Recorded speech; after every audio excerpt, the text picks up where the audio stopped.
Bairam, să fac tam-tam, să plec fără vreun plan. Când vin, n-am vreun bani, can, că ușa e închisă, trebuie să intru iar pe geam. Îmi plac distracțiile organizate, vreau să mă distrez, să nu mă gândesc la fapte. Nu vreau canapele, nu îți trebuie lovele, vreau doar să dai tot ce inima îți cere. Nu vreau fițe de club, aici nu se bea suc. Vreau muzică la maxim ca să mă pun lângă sub. Departe să mă duc, știi că vreau să fug. Ce? Băi, nu te aud.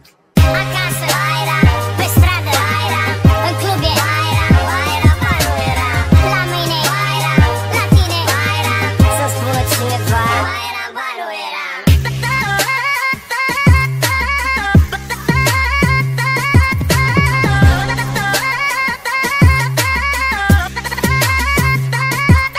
și zilele astea mi-amintesc că ba eram, ba nu eram, ba mă plimbam, ba lenevram, ba mă îmbătam, ba mă trezeam, ba eram. De ceva timp oamenii tot vin și pun pariu că niciunul habar n-are ce sărbătorim.